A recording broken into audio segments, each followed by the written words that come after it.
মেয়েটি আতঙ্কের সাথে লক্ষ্য করল যে বাসর রাতি তার নতুন স্বামী একটি ছুরি ধার দিচ্ছে। এই দৃশ্য দেখে মেয়েটি ভাবল স্বামী হয়তো তার উপর হাত তুলবে, তাকে মেরে ফেলবে। সর্বোপরি এই আশেপাশের এলাকায় সে একজন ভীষণ নিষ্ঠুর কসাই হিসেবে পরিচিত।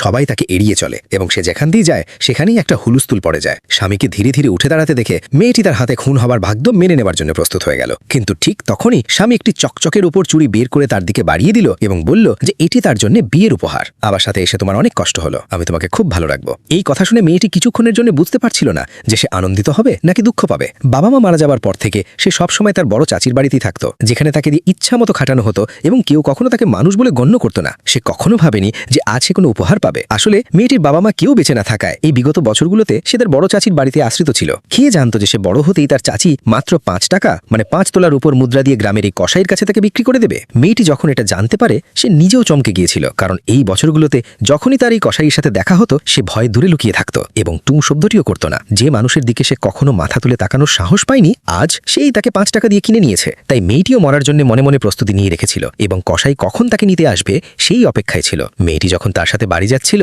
তখন পাড়া প্রতিবেশীরা সবাই ভাবছিল যে মেয়েটি নিশ্চিতই শীতকালটা পার করতে পারবে না, মানে মারা যাবে। ঘরে পা রাখতেই রক্তের একটা তীব্র গন্ধ তার নাকে এসে লাগলো, যাতে তার বমি চলে আসছিল। আমি বোধহয় সত্যি আর বেশি দিন বাঁচব না। কিন্তু সবাইকে অবাক করে দিয়ে রাতের বেলা লোকটা এক টেবিল ভর্তি খাবার নিয়ে এলো। এদিকে এসো, খাবার খাও। এরপর কাঠি তুলে মাংসের সবচেয়ে বড় টুকরোগুলো মেয়েটির বাটিতে দিতে লাগলো এবং তাকে বেশি করে খেতে বলল। মেয়েটি তার কথা অমান্য করার সাহস পেল না, তাই সে বড় বড় লোকমায় গিলতে শুরু করলো। গত 10-12 বছরের মধ্যে এটাই ছিল তার প্রথম পেট ভরে খাওয়া খাবার। তাই এই খাবার খাওয়ার পর যদি তার প্রাণও চলে যায় তাও তার কোনো আফসোস থাকবে না। কে জানতো যে মাঝরাতে মেয়েটি আবার তার কাছ থেকে বিয়ের উপহার পাবে। তাছাড়া লোকটা বুঝতে পারল যে মেয়েটি খুব অস্বস্তি বোধ করছে, তাই সে নিজে মাটিতে তোষক পেতে শুয়ে পড়ল এবং মেয়েটিকে বিছানায় ভালোভাবে বিশ্রাম নিতে বলল। পরের দিন সকালে লোকটি সংসার চালানোর জন্য আরো 2টি ঝুড়ি ভর্তি জিনিসপত্র এবং সাথে 2টো বিরল মানে দামি মাংসের পিঠে বা বাউজি নিয়ে এলো। এটা দেখে মেয়েটিরা চোখের জল ধরে রাখতে পারল না। বাবা মা চলে যাবার পর সে আর কখনো এত ভালো খাবার চেখে দেখেনি। সে ভাবতেও পারেনি যে বিয়ের পর সে এমন আচরণ পাবে। সে তখনই বড় কামড়ে তা খেতে লাগলো। এরপর লোকটা কুঠার হাতে নিয়ে শিকারের উদ্দেশ্যে বেরিয়ে পড়ল। যখন মেয়েটি ঝুড়ি থেকে জিনিসপত্র বের করতে শুরু করলো সে দেখলো ভেতরে মাংস আর মদ রয়েছে, সাথে রয়েছে শুকনো ফল আর মোরব্বা,